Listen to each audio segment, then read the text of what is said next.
Hello, everyone. So excited for this workshop that we have planned for you all today. We're going to give you all a few seconds to join the live stream so we can make sure that all is well. Just a few housekeeping rules before we get started. If you have any questions or anything, we highly encourage them throughout this workshop. So please drop them in the comments. We'll make sure to answer some of them, as many as we can, at the end of the workshop.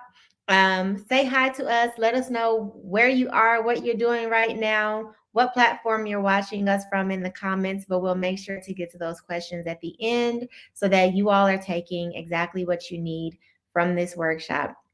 So throughout, don't hold on to your questions. Just go ahead and drop them in the comments and then we'll get back to them later on. But I am so excited to have Lily from Scroobious here with us today.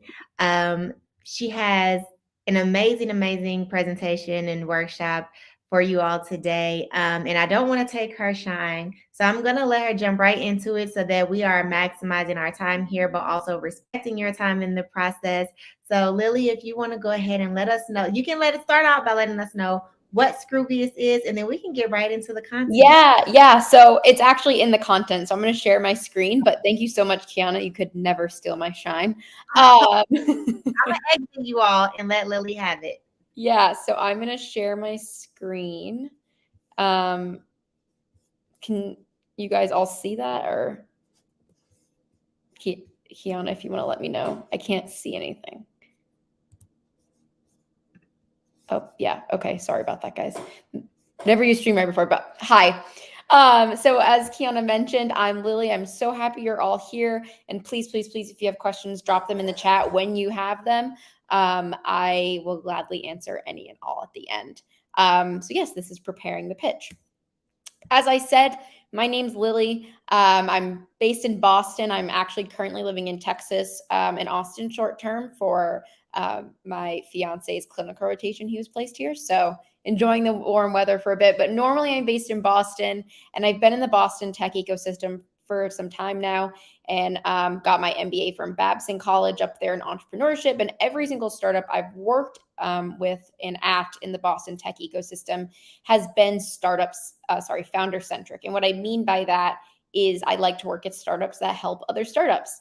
And throughout my career, I've kind of worked directly with founders on their pitches and on their investor materials and investor strategies. So I joined Scroobious in 2021 because we're doing really cool things to help founders, particularly underrepresented founders, get that education they need to prepare an investable deck. In my personal life, I'm a dog mom. I have a chocolate lab. So if you hear him bark, you shouldn't because he's napping. But if you hear him bark, sorry about that. And I'm a pretty vocal proponent of women's issues and of mental health as well. All right, I'm not going to spend the whole time on Scroobious because this is truly not what today's about, but I would be remiss if I didn't talk about our platform, only because all of the content that I'm covering today is top tips from our platform. So Scroobious is basically the productized version of what you would get from a pitch coach. So we've taken all of the pitch deck materials you need. We've vetted it by hundreds of investors, and we've formed online bite-sized asynchronous modules. So what that means is you have mini video micro lessons. You can go in there and watch them at your own pace, all told from the investor perspective, and of course vetted by investors, so you can be sure you're getting the right content. We also offer points of individualized feedback where you can submit your deck and have a real person looking at your deck, which is obviously super helpful. All of our pitch reviewers are trained and vetted. And then we also have downloadable templates throughout the platform, such as market size, which is very hard for a lot of people to calculate. And then we have good things and my favorite things like community and perks and resources and different member-only benefits as well. So won't talk too much about this, but you guys can get 15% off any of the subscription packages. And at the end, if you have questions about the platform as well, I'm happy to answer those then as well. Okay, so in order to teach about pitching, we have to kind of set the table and lay out what exactly pitching is and what it's all about. And there's no authority on pitching, and everyone kind of has a different view of it. But really the lens that we take is that pitching is about storytelling and de-risking, and really good pitch decks can blend those together very seamlessly. On the left here, we have our framework that we found works really well for early stage companies to include in your pitch. And we're going to go through each of these sections today. And it's important too to keep the investor's mindset, the investors' viewpoints for each of these sections. And we're also going to discuss that as well, because for investors, this is a business opportunity, and you need to de-risk your deck so that the investor feels comfortable taking a bet on your company with their money. So there's certain elements, and like I said, we're going to go over them that will help you de-risk your deck for investors. We often get asked, okay, so how long should my deck be? I've heard 10 slides, I've heard 12 slides, I've heard 15 slides. And what I would train you to do is reframe your mindset to think about the time and the goal of the pitch. So today we're going to cover that 5-minute pitch. This is the pitch that you would use for cold outreach. If it's your first meeting with an investor, it's the pitch you're giving at the beginning during the 5 minutes, and then, you field questions for the rest of the time. And the goal here is to simply get a first meeting or another meeting and convince the investor that you're worth spending more time on. It's never to enter diligence or to get a check. That rarely happens on the first contact you make. It's simply to convince the investor that you're worth more of their time. And then there's also pitches like a 2-minute pitch. So if you are in a accelerator or you're doing a demo day, we kind of recommend moving these, making these pitches smaller, and there's different strategies that you can attack for that and use as well. But today we're going to cover the 5-minute pitch. We like to help founders out, give them some soft skills as well, and how to handle feedback. The reality of pitching is, like I said, there's no authority on it. And you're going to get different feedback from different types of people. And that feedback is 9 times out of 10 going to conflict. You'll go to 2 different investors and have 10 different opinions on things. And it is very hard to not make a knee-jerk reaction and not immediately incorporate every piece of feedback you get just because they're an investor. But I really encourage you to kind of be thoughtful about what types of feedback and what points you incorporate into your deck. And really, at the end of the day, this is your company. You're steering the ship, and you need to incorporate what makes sense to you and what feels authentic to your company. Okay, I know what you're thinking. She didn't say that she has a graphic design degree, and I don't. But really, what decks are about, a big portion of it is how you lay out your slides and how you can make your decks glanceable.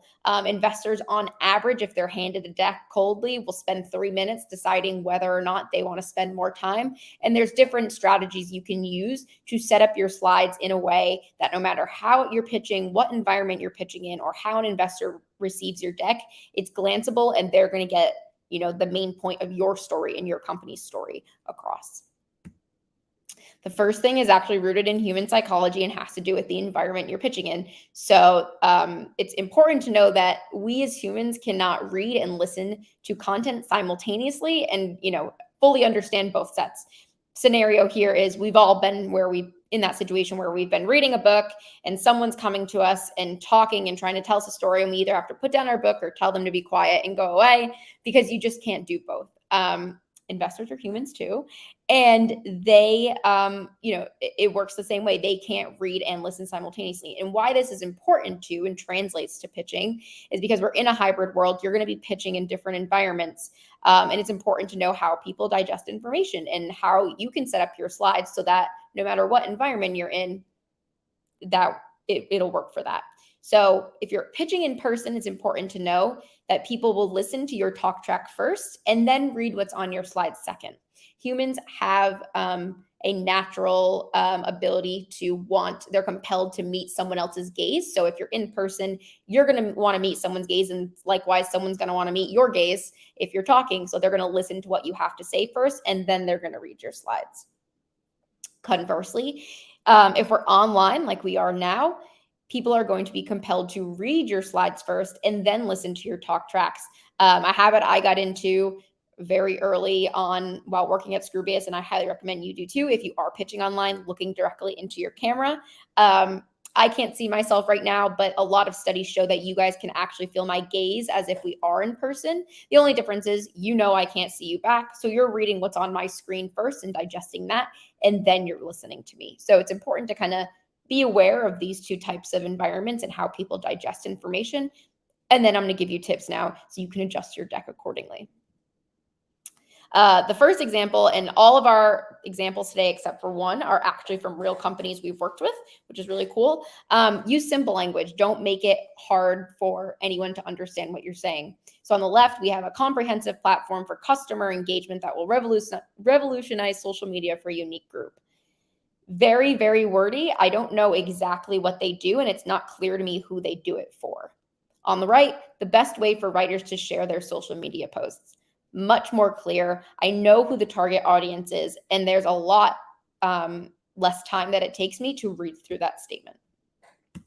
Similarly, use sparse language. Bullets are our friend. Our eyes like to look at bullets because it breaks up information for us and it makes things really, really glanceable. So use bullets, break things down into bullets. This seems really elementary, and it is, but I actually see decks all the time with this. Please use high contrast colors. Do not just use a lighter version of the background as your font color. It's really hard for some people to read it on screens, and it just, makes it harder for you as the entrepreneur to know if people are going to actually miss something or, misunderstand what you're saying. So just use high contrast colors, make it easy for yourself and for whoever's reading your deck. And if you remember one thing from this entire presentation today, put this on my forehead, put it on my grave, please do not label your slides, use header statements. And the example here is actually from our deck that we raised on. And what I mean by that is oftentimes you will see decks that'll say problem, solution, market size, business model. And really what you're doing there is you're wasting real estate. That and header statements, which are one line that summarizes everything on the slide, it can help you control the story and the narrative you're trying to tell with your deck. So you have your content on your slide. All the content should be related to the same point. If you have something that's not related to the point you're trying to make with the slide, take it off. And then your header should summarize that main point. If there was one thing that you wanted an investor to remember from a certain slide, write that. You can put it on the side. You can put it at the top. Just make it very clear what the main point of that slide is. And then to test your narrative with this, a trick I have that I tell a lot of entrepreneurs, copy and paste your headers once you have them all written into a paragraph format. It's obviously not going to read like you wrote a paragraph, but once you read through it, you should have a sense of where the story is going in the narrative you're trying to tell with your deck. So that is my biggest tip. And, there are some investors, even I've talked to them personally, who will just read header statements. Again, if they're those 3-minute investors, they're just reading through the header statements to see if something, if they can follow the story. So use header statements on every slide. This is an example of that. It's also known as stating your so what, so you can control your narrative. On the left, we have a label, our solution. And then we have 3 kind of steps and pictures, and there's really no context. I can assume what's going on in the slide and what they do, but the last thing you want is for someone to assume, because then they could assume wrong and completely not understand what you do. On the right, they added a header. Our solution is an offline acquisition platform where consumers pay for services with their engagement. Much more clear. I know what it is they do. It provides much more context to the pictures on the screen.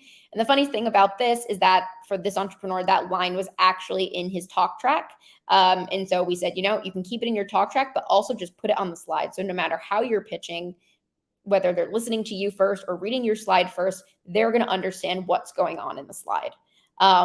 So, if you already have talk tracks, use that. I'm sure you have a lot of good header statements in there. And also websites are another place where, because you're forced to summarize and condense information down, there's usually a lot of good header statements or, things that only need minor reworking in there. Okay, now we're going to get into the actual slide, starting with the title slide. And that is important because you want to make someone read your deck.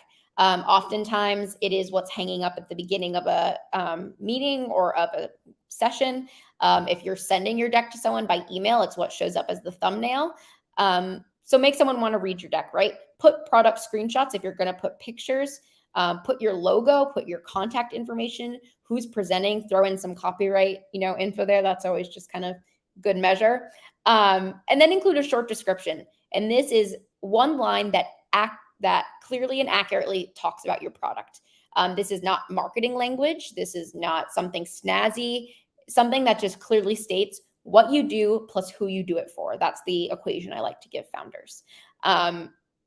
You just want it to be very clear, whoever's reading your deck, what they're going to be reading about. Examples of clearly stating what you do. So on the bottom here, we have all the founders we worked with, and before they reworked it. And then the top, we have their reworked tagline. So if we're going to look at True Wine as their example here, Duolingo for wine. And you see that a lot, right? We're the X for Y, or we're the X of this industry. There's actually two problems with that. One, what if the person you're pitching to has no idea what Duolingo is? Then that truly means nothing to them. And two, well, what part of Duolingo are you mimicking? Because Duolingo is a huge company, right? Is it their gamification? Is it their UX? Is it their UI? What exactly about Duolingo are you like? Reworked, fun, accessible wine education for the next generation of wine lovers. Much more clear. I know what they do. I know who they do it for. The only thing I would personally add, because I didn't work one-on-one with this entrepreneur, is I would actually have them add, what type of product they have. So are they a mobile app? Are they an online web app? Are they a marketplace? What are they? But reworked, it's much more clear. And something I always offer people in my workshops, I'm happy to share my email, or, Kiana has my email if she wants to share it with the attendees after. Feel free to email me. Just let me know you came from this workshop. And I'm happy to help give you some feedback on your tagline if that's of interest to you. Okay. Normally, if I could see you guys, I would let you, again, do the live feedback, but feel free to email me if you want. These are just some tips to understand as you are writing it. Okay. So after you have your title slide, you're talking about your mission, and what we like to refer to as an origin story. And not every framework talks about this, but for early stage companies, it is very important to have a slide on why you as the founder are doing this. What made you decide, one day that you wanted to start this company for a specific reason? Do you have a personal connection? Did you experience the problem or watch someone else experience the problem? Do you have a lot of industry expertise that you can talk about here? Is it mission driven? Is it passion driven? What is it that made just you as a founder or co-founder start this company? And write that. A lot of times entrepreneurs, particularly underrepresented entrepreneurs, want to keep their decks business. But the reality is that, especially if you're an early stage company, you don't have a huge company with big numbers backing you. So investors need to know, and this is where the risk part comes in, that you're not going to quit when it gets hard, because it inevitably will. I'm sure I don't have to tell a bunch of entrepreneurs that it's really hard. So investors want to know what's tying you to this to make sure that you aren't going to quit. And so that's, how you're going to temper that risk. Additionally, investors are human. It's okay to make things personal, and it's okay to be a human as well. They want to understand your motivation and how you're tied to this, right? So you can see the examples here. My favorite, and I'm biased because I worked with this founder. She says, I'm a mom and I've helped thousands of mom feed babies. Her company is a lactation consultant app for new moms. Right away, she's tying herself to her mission. And not only that, but she actually is a nurse. She's a certified lactation consultant. So this is a great way for her at the very beginning to get out her expertise and tell investors, I know what I'm talking about because I have this expertise. Additionally, I've heard lots of investors, say that it's a great way to anchor the story. Investors like to see another person on the other end of your solution. And for them, often tying you as a human to that is very, very effective. So make it personal, put your face up there, some logos, some 3 to 4 bullets about your story and the why behind your company. Again, something to think about, reflection questions. Okay, next, because a lot of entrepreneurs start their companies because they experience a problem or because they're, they watch someone experience a problem. You talk about your problem. And the problem slide is the most important slide in your entire deck. You can write that down. You can, tie me to that statement and I will eagerly defend it. I've had investors tell me, and the reason is when you are pitching your deck, investors need to be convinced that a problem worth solving actually exists before they're ever going to decide whether you're the right answer to that problem. The reality is that a lot of companies fail because the problem's not big enough, or there's not an actual problem, or people just really aren't feeling enough pain for it to be worth building a solution to. So you need to convince the investor that people are feeling pain about something, regardless of if your company exists or not. There is a real problem here that exists. The best way to do that, and again, this is top tips from our platform. Our content goes a lot deeper, but quantify the problem. Use numbers. It doesn't have to be monetary. You can see on the left here, this is a baby food company. This is the reworked slide. But prior to that, they actually just had, the pictures and the title. And without any of the nutritional info there, sorry, the investor just kind of had to take their word that they were the healthiest option. There was really no backing up there. Reworked, they put all of the information in there, and now someone can see, oh yeah, a lot of investors are parents. Oh yeah, I used to feed my kids crackers and that middle option has broccoli in it, but yours actually is the healthiest option. And that's just, it's you can't argue with numbers a lot of times. You can also use some graphics here to help visualize if you are using money. This is from our deck. You can make an impact by helping visualize the quantification, but you always want to have a quantified problem on the page. So this is an example of using short, impactful statements and quantification to help with your problem slide. So on the left, we have everything that could be wrong with the slide. They have a slide label, disrupting the $350 billion tech support industry. You should not be talking about your market on your problem slide, 1 point per slide.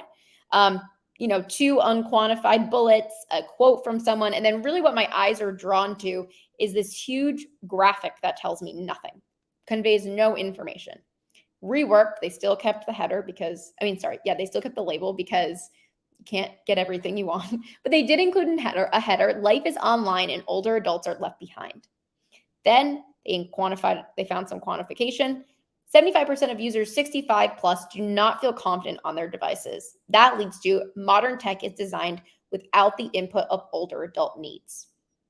Much more clear, very specific, and if you're like me or an investor, they can see someone on the end of this problem who's experiencing it. I could see my grandma, not feeling confident on her tech devices. For investors, it's helpful to always tie a person back to the problem, someone who's feeling that pain, make it very, very specific and get it to a place where it's solvable. Reflection questions.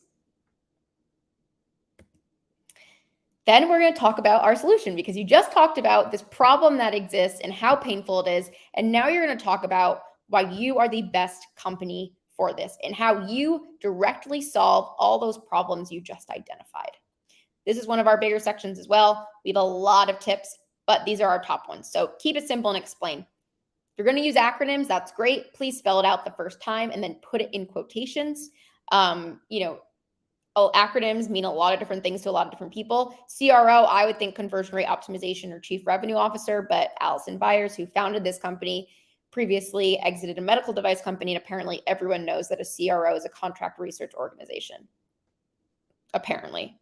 That is not what I would think. So if you're going to use acronyms, write it out the first time and put it in parentheses. And then from then on in your deck, you can just use the acronym. Just make it very clear. Similarly, do not use any confusing graphs. A lot of early stage investors are generalists and do not know what localization, tiering, and deduplication is. And they won't understand or take the time to understand this chart. Everything can be broken down to layman's terms, and I'm going to give some tips on how to do that, but break it down of what you're trying to say. If this is a really important graph to your solution, you have a highly technical product, that's great. Put in an appendix. If you enter diligence and they bring in someone, a subject matter expert, who's going to ask you to make questions to make sure you know what you're talking about, then you can pull that back out. But for that first intro deck where you're just trying to get the investor's attention, the investor who's likely a generalist, keep it simple, break it apart, and explain what you do. Easiest way to do that is to include screenshots of the customer journey.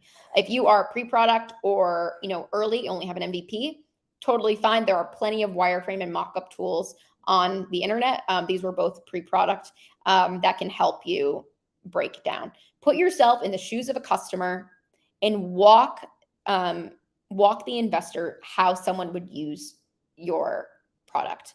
Make it clear how they're interacting with your product and how your product is directly solving the problem that you just described. And finally, test it out on others. This is a great way to figure out if you need to do some work in how you explain your problem. So your solution. Take what you do, go to someone, your kid. You can use Allison's kid, go to your grandma. You can use mine. I wouldn't use my dog. He won't respond to you. He'll probably lick your face off. But go to someone who's not in your industry, has no idea what you do, and tell them what you do and ask them to repeat it back to you. Because what's happening is as you're explaining it to them, they're synthesizing it in their head and they're going to spit it out in the simplest way they can. If whatever they tell you is not accurate entirely or is completely wrong, then you have work to do. And I promise any company can be broken down and simplified. It just takes time and it takes testing it out on others. Reflection questions. Okay. Next, so we're going to pause here for a second. Those 3 slides, your origin story, your problem, and your solution, are the most important slides in your entire deck. You need to convince an investor that a problem exists and that you're the one and you're the company to solve it. Everything else from this point, important, but it's business mechanics and execution. Just something to keep in mind. Next is business model. Investors is an investment opportunity. They want to know how you're making money because ultimately they want to make money.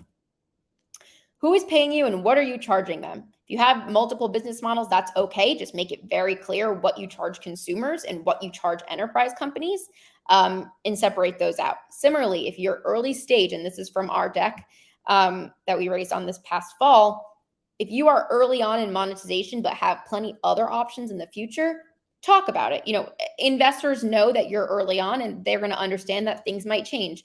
We like this now, next, later framework because it helps you break apart what's actually happening versus what's part of the vision. So for now, what are you doing now to monetize, when you're still small? Next, maybe after a round of capital and you can get some things done, what does monetization look like then? And then later, what is the big picture, right? The long-term vision for how you're going to monetize. But you can break it up and, investors understand that you're early and things might change. We always get asked if I should include financial projections. The answer is it's up to you. My advice is if you are early on and for a 5-minute deck, you don't really need financial projections. The reason is investors will hang on them. Financials contain inherently sensitive information and you can't expect an investor to sign an NDA. Beyond that, I would argue that if an investor needs to look at your financials for a pre-seed or seed stage company in a first, in this 5-minute intro pitch, to understand whether they want to spend more time on you, not even make an investment, but spend more time on you, then I would argue they're probably not the investor for you. I think that you can, if you have it a projection slide, keep it in an appendix and pull it out if you enter diligence or if you get in those later conversations. But again, we're talking about the 5-minute pitch, the intro pitch. You need to be convincing people who want to believe in your mission and your problem and the solution that you are solving the problem with. And then a stat here, only 35% of DocSend decks actually included financials. So just a piece of kind of quantification, if you will. Some questions. We always get asked, what's the razor blade model? That probably needs to be updated to like the Peloton model. So where you have a product where it's a one-time purchase and then a recurring subscription fee of sorts. So that's what that means. Okay. Next is probably the 4th most important slide after your mission, problem, and solution. And that's your market size. How much money could you make potentially? So there's 2 approaches to market sizing. There's a top down and a bottom up. Top down is what you see most commonly. It's where you go as the entrepreneur, do some light research and come back and say, okay, if I get 10% of this multi-billion-dollar market, then our TAM is this. Very common, but it's actually less credible and not as convincing to investors because it's not how they do market sizing. The reason is there's a lot of spend in that multi-billion-dollar number you found that has nothing to do with your company. So it's not specific to your business. How investors do market sizing, and the example we're going to go through today is how to do a bottom-up market size. And another thing I am very strong in, I have asked, and I would ask multiple investors what approach they what approach they use, and I would argue they all would say bottom up. It's how a lot of investors do market sizing. The reason that they like it is because it factors in your business model and your customer segments to make it very specific to your business.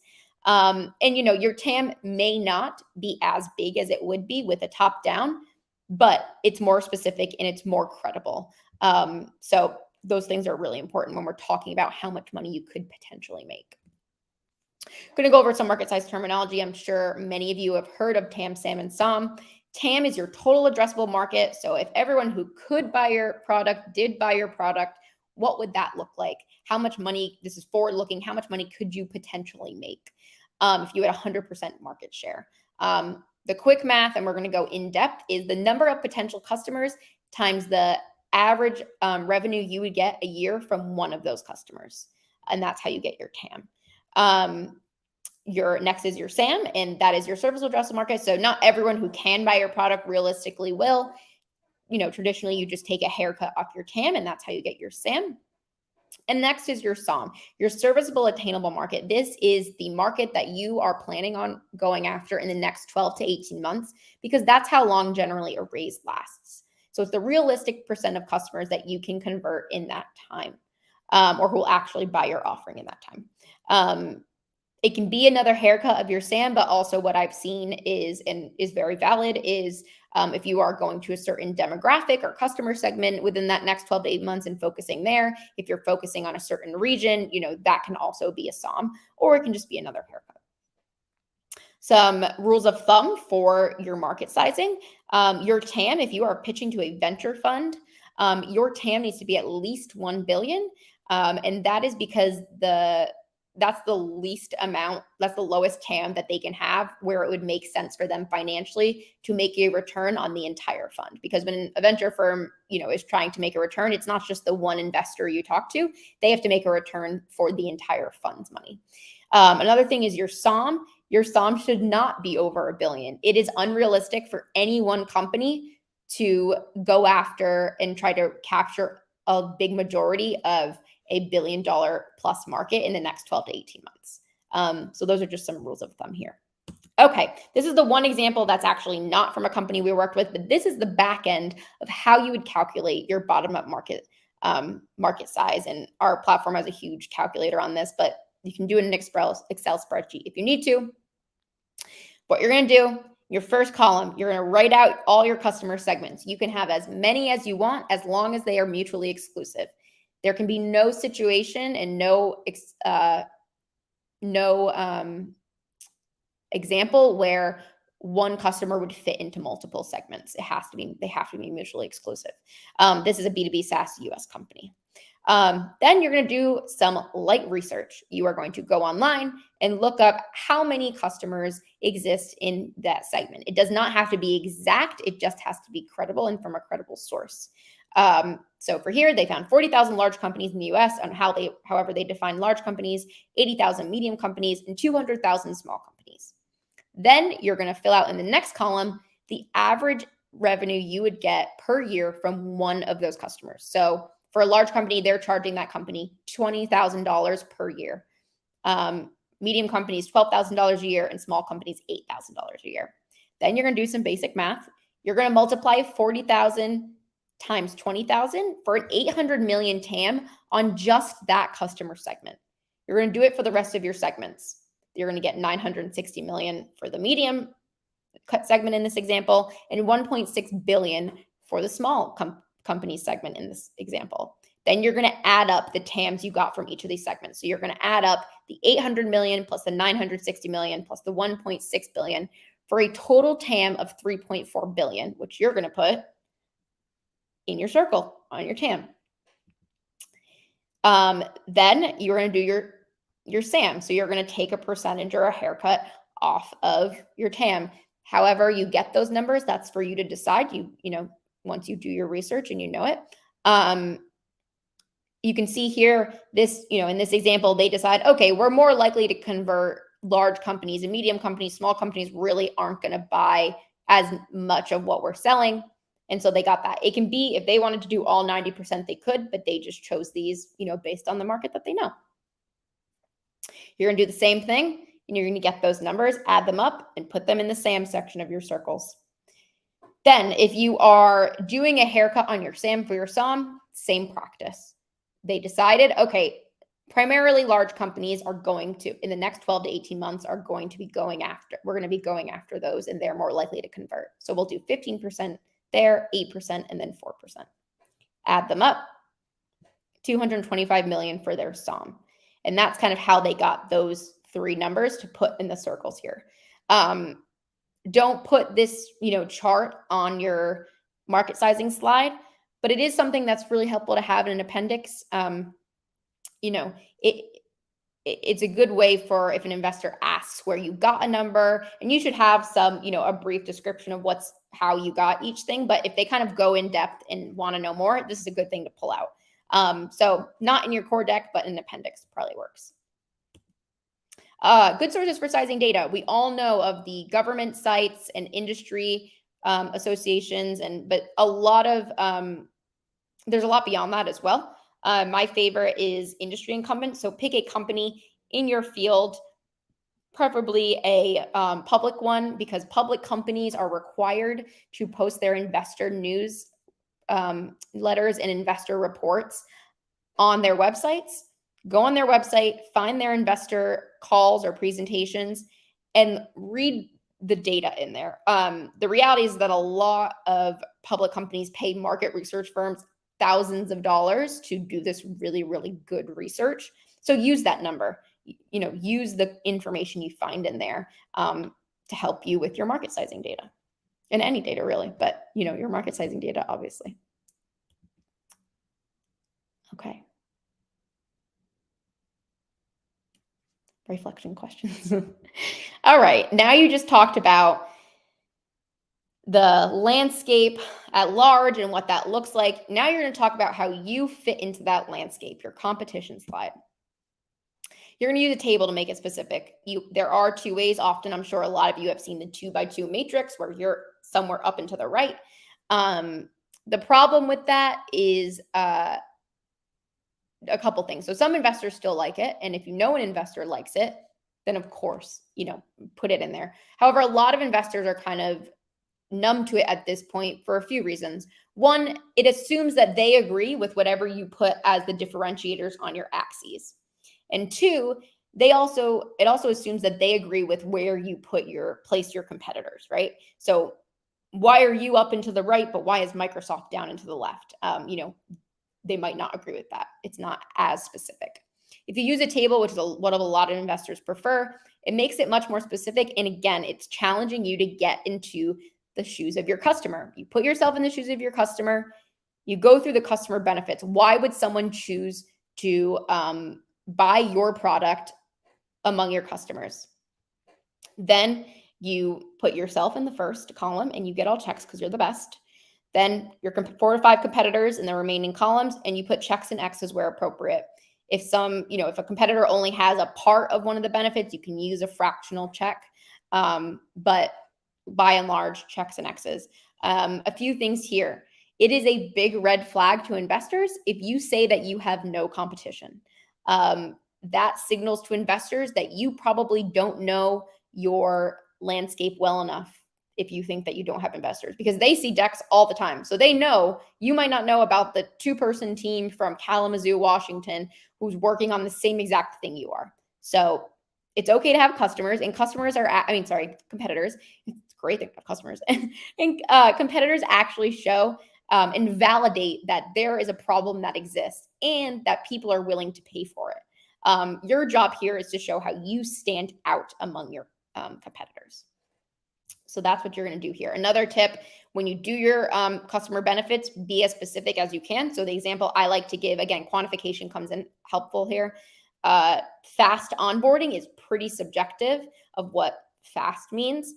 Onboards in 5 minutes or less, or under 5 minutes of onboarding, much more specific, and can really kind of put people in different, the checks or the X's box. So be specific. Another thing I didn't mention that's in these reflection questions is your competition might not be a company necessarily. It could be a status quo behavior or the way things are done. So for example, one of our competitors is, people not hiring any help with their pitch deck, or people going to a service pitch coach as opposed to a tech platform. So, there's a lot of different things that can be your competition. Okay, not every framework has this, but the why now slide is really important. And why now can mean two things. It can be why now in terms of the macro sense. Why is now the right time for your company to exist in the state of the world? The reality is that a lot of companies also fail, and this is a risk that this is helping you de-risk the reality that a lot of companies fail because the world just isn't ready to adopt their solution yet. So it can be in the macro sense, why is the world ready for your solution? Or it can be in the micro sense, your traction. Why is now the right time for you to raise? And there's a few different ways to show either one of these. You can have both, show both, or you can show one. We'll go through some examples. So if you're going to talk about COVID, make sure you say how you are accelerated but not defined by COVID. This is one of our founders who had a remote eye exam company. As you can probably guess, they did very well during the pandemic, but it's important on the slide on her why now slide it was important for her to show, okay, yes, we were definitely helped out by the pandemic, did good things for our business, but just because the pandemic is, lessening up, does not mean that our business will lessen up. It was just an accelerant for us. It wasn't a definition of make or break for our business. A good way to show kind of the macro, if that's what you want to do, and you can also show traction this way as well, is to use user or market feedback quotes. So again, this is from our deck. We used quotes from investors and from thought leaders in the space to show why now is the right time for our company to exist, why the world is ready to adopt our solution. If you have customers and you can get some feedback quotes, that's a great way to show your traction here in this format as well. But what I most commonly see from early stage companies, and what I usually recommend, just because you can get a lot on this slide and convey a lot of information, is using a timeline. You can show your traction. You can start at the very start of your company and go through all the major milestones, when you beta tested, when you had your MVP, when you start sales, all of that. You can do it by year or by quarter. If you're in an accelerator or you're part of a program like Amplify Louisville, throw the logos down at the bottom, things to catch the eye. There's a lot you can do here to convey, why you're raising and the momentum that you've had. Any questions? Put them in the chat, obviously. Okay, we're getting there.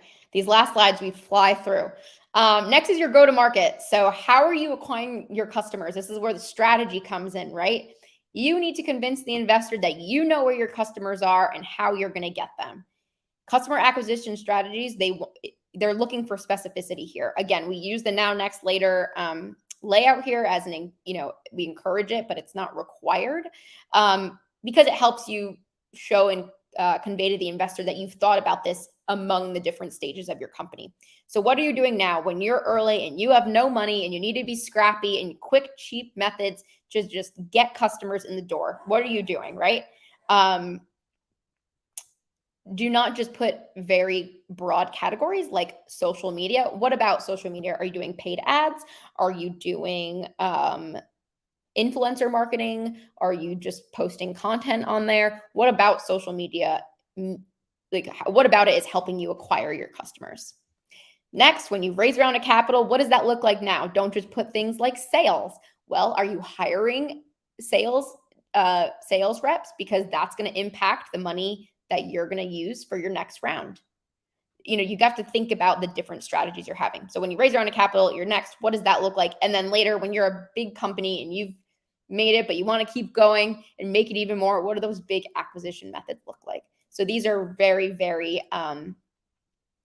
this is a good layout for kind of helping you frame the very, very specific steps that you're taking to acquire your customers. Reflection questions? Okay, team. And I know we talked about the founder at the beginning. This is a great way to bookend your pitch. The origin story slide is about you as the founder or co-founders and the why behind your company. But the team slide is about the who and showing that you have assembled the right team to execute on what you just said. As you can see, this is also from our deck. Our investors are blurred out. But this is, talk about your team here, right? Put your team, use logos. I always encourage logos because you never know where an investor has a network, and it's a great visual tool to help them connect.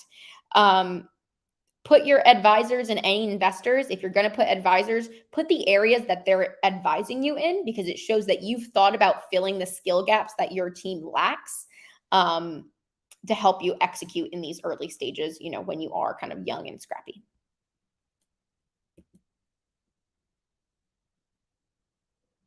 Reflection questions. Another point too, actually, if you have like a lot of advisors and investors, you can have one slide with your team and one slide with angels and advisors if, it's a little crowded, but you get the point.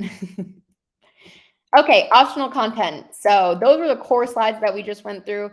Now we're going to go through optional content that you include depending on the context of your pitch. So we've already kind of talked about financial projections.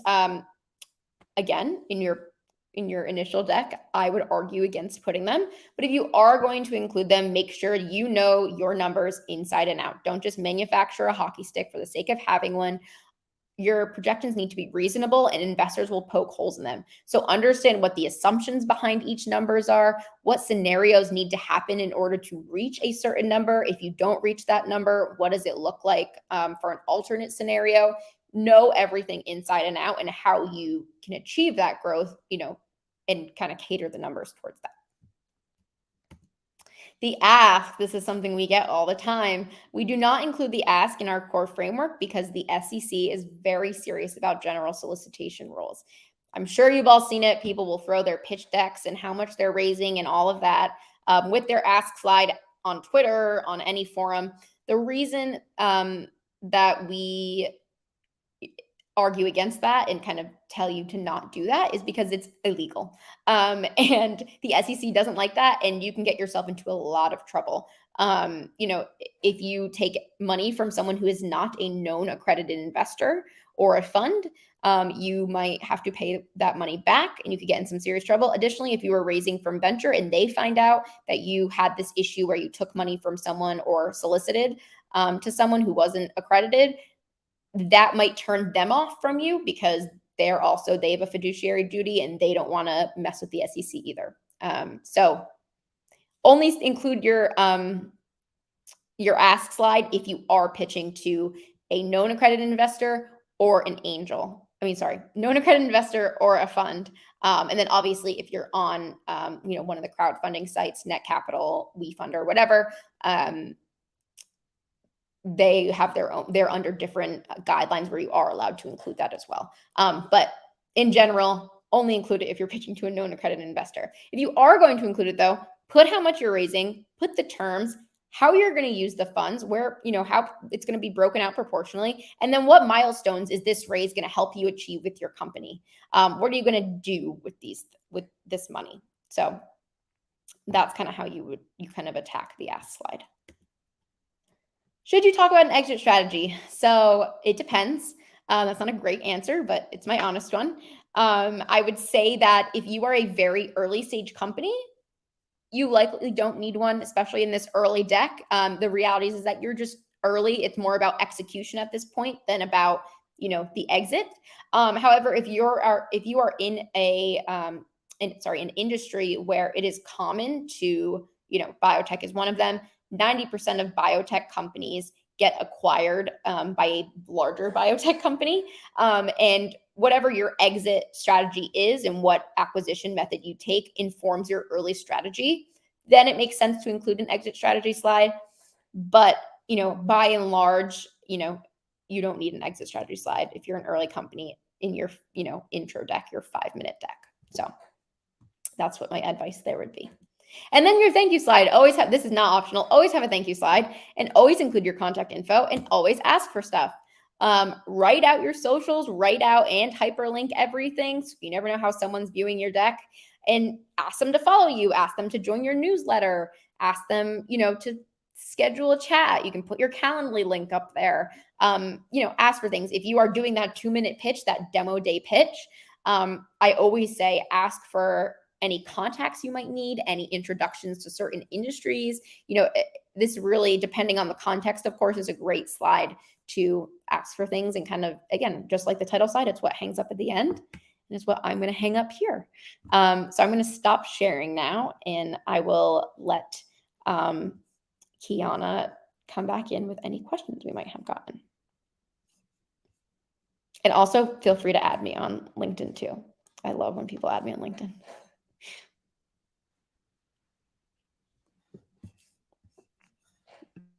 Give me 2 seconds to put myself back on the screen. Go for it. Perfect. All right, you all. So we had a few questions in the comments, but if you have any questions for us now, please feel free to drop them in the comments so we can answer them now. But we had one from Tara, and I'm not sure what exactly she was referring to within your presentation, but I'll show it there. She says, does this apply only to apps/digital products? So I'm going to assume she's talking about the tactics that you shared in general. So would you like to let her know? You have to unmute yourself. Literally, you'd think like 2 years into a pandemic, I would get it by now. But yes, and Tara, feel free to clarify in the comments if you want. But in general, this can apply to non-digital products as well. And in fact, a lot of our members are consumer products, food products, whatever. It can all be tailored to any type of product. Of course, when it comes to showing your solution, you're not going to do the kind of walk through like a digital product would. You might have a picture and then with some arrows pointing to what you're doing. But a lot, and the majority of the content in here is applicable and encouraged for really any early stage company. Mm-hmm. And for those other non-digital, sorry y'all, I was really trying to be vibey in the background with an aesthetic, and now we have a commercial, but it's okay. I love it. But for those non-technical companies, do you have any additional suggestions or resources for them, since the way that they look, the way that they would be viewed may be a little bit differently than someone building a technical product? Yeah, of course your go-to-market method might look different. In terms of specific resources, there actually is, and I'll send Kiana, I'll send you the link to there's a great product community as well for product founders to join in terms of like non-technical products. And but I'll gladly send that to Kiana, and she can set it everywhere. Awesome. Thank you. Aside from that, we'll give everyone a couple of seconds to add any additional questions in the chat if they have them. Oh, here we go. Here's one from Giselle. I hope I said that correctly. What are the key differences in an initial pitch deck versus a more detailed and exhaustive pitch deck with already interested investors? Yeah, so there's a few things here. So yeah, like I said, this was kind of the initial pitch deck, the 5-minute pitch. When you go into a more exhaustive pitch deck, they're going to want you to break down a lot of the things you talked about. So again, that go to market, they're going to want you to break down what you're doing and what's worked, and kind of have those measurements that measure what the methods you've been taken. Oftentimes, depending on the investor, for follow-up meetings, they'll ask you what you want, what they want to see in the next meeting. So obviously following that. And then beyond that, those kind of already interested investors, if they are considering an investment and ask for projections, then that would be a great time to bring them in. A lot of this, again, is playing to knowing the investors that you're pitching to and understanding what they're asking for you at certain times, which isn't like the best, most specific answer, but a lot of it is, asking them, oh, this next round, do you want to see a demo of my product? Or this next round, would you like to see the link to the YouTube of our demo? Whatever it might be. We get a lot of these intro decks, and just to go on demos for a second, we get a lot of intro decks that will include link to demos. And we often tell founders, you run the risk, and oftentimes I've seen it all the time, where the link doesn't work or it takes up time, right? Using your demo or something like a demo as a leverage point. So if you're talking to an investor, you show them your deck, and then you'd say you have a demo, and you can say to them, hey, I'd love to get your email and follow up on a call and show you a demo of our product. Kind of using it as like contact leverage, is what I like to call it. But that's, one difference there. The more detailed decks definitely follow the investor's lead on what they're going to want to see. Because the reality is too, especially with angels, every investor has their own method and their own, review system that they do and things they want to see at certain steps in order to make their decision. Thank you for that question. Does anyone else have a question or comment before we wrap up the conversation? Some of the other questions were just about, where they can find reviews about this workshop and everything. And it does live on our YouTube channel. So if you need to come back and reference it, you'll be able to do so. Okay, we have one from Shahala. Yeah. It's how important do you think the design of the deck is? Should a seed or pre-seed deck look or feel more scrappy? Yeah. So I actually understand what you're asking, which is funny because it's a very worded like startup question. And that's a great question. And we get it all the time. So what I would say is when it comes to the design of your deck, here's the thing. Investors would rather see a deck with actual content and, some meat to it, meat and potatoes, than they would just to look at a pretty deck. Are pretty decks nice to look at? Yes. But why are they nice to look? Think about why pretty decks are nice to look at, right? They're nice to look at because you can often glance at them, because they're readable. And those are, a lot of the strategies I covered early on were things to make your deck readable. Another thing too is if you're a pre-seed or seed stage company, again, another thing, we recommend going to a designer, not going to a designer, and having someone design your deck for two reasons. One, it's not a great use of your capital, and it's often expensive and, doesn't really get to the meat and potatoes. And two, as a founder, you should know your deck inside and out. The investor is entrusting you as the steward of the capital with their money. So you need to know your deck all which ways, right? So when it comes to the design, if you mean glanceable and readable and broken down and understood easily, then yes, I do think that's important at any stage, right? But if you mean just having, a pretty deck for the sake of having an artistic deck that doesn't really get across any information, then I think you're doing yourself a disservice. Mm-hmm.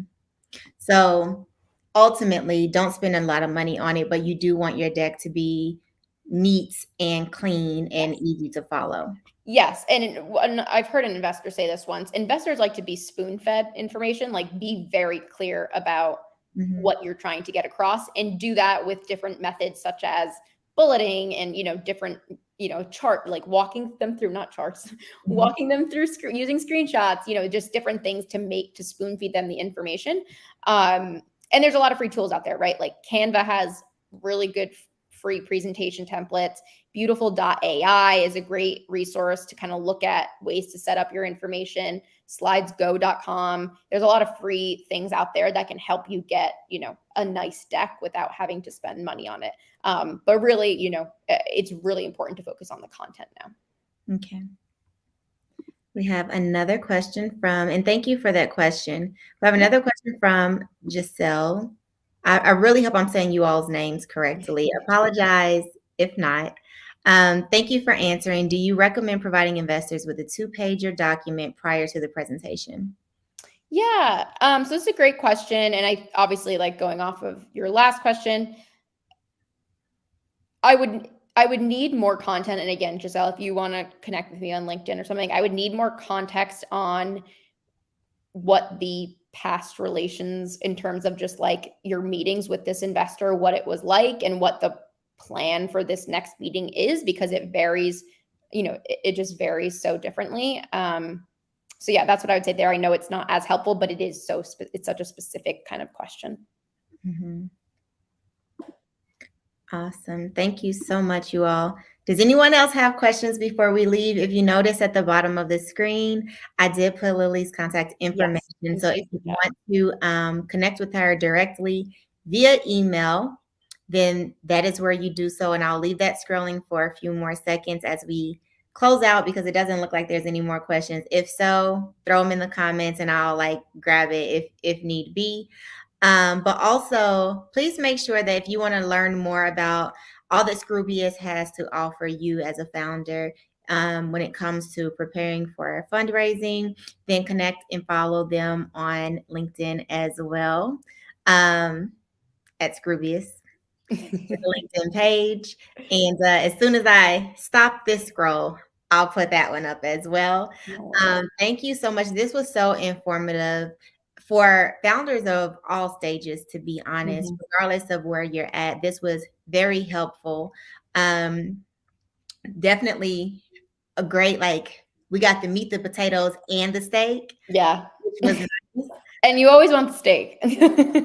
Always want steak. You always want steak, because unless you're a vegetarian, then it'll be a plant-based steak, of course. But steak nonetheless, right? Whatever that means to you, we want it. Exactly. Yeah, no, and happy to talk off. I love, I talk to founders all the time. Happy to talk offline to anyone about what they might need. Awesome. Thank you so much. Please make sure to connect with Lily and with Scroobious for all your needs, pitch needs. And if you need anything from Amplify, you know that we are at Amplify Louisville across the board: LinkedIn, Facebook, Instagram, and Twitter. And yeah, we thank you so much for this, Lily. This was amazing. We have another comment, it looks like. Abby. It's great. It's a friendly debate. It's okay. Very nice. Okay. Awesome. Thank you. Listen, we love all perspectives around here. So we appreciate that. But nonetheless, we're going to go ahead and wrap it up, you all. Feel free to connect with either of us on any platform of your choice. We would love to connect with you. Please take a look at amplifylouisville.com for the next event. We have a lot of things coming. Abby says, I'm biased. I'm biased too, Abby. It's okay. And you know what? And I'm right in the middle. I think that there's beauty in simplicity, but I also think there's beauty in a great design. And I think they're equally important. And I also think that design doesn't have to mean fancy. Sometimes design is like, I know the information and I have it clear, but I don't know how to clearly put it on. Totally fair. Page, so I need somebody to help. Yeah, that's totally fair. All the way up, really small in 11 font in the right corner. Yeah. So we really appreciate that. Thank you all for joining us. If you want to check out more of our events, we have some awesome stuff coming up. So please make sure you're checking out amplifylouisville.com and following us on social media. And with that, we want to make sure that we're respecting your time, and we will chat with you all soon. Thank you all. Thanks, guys.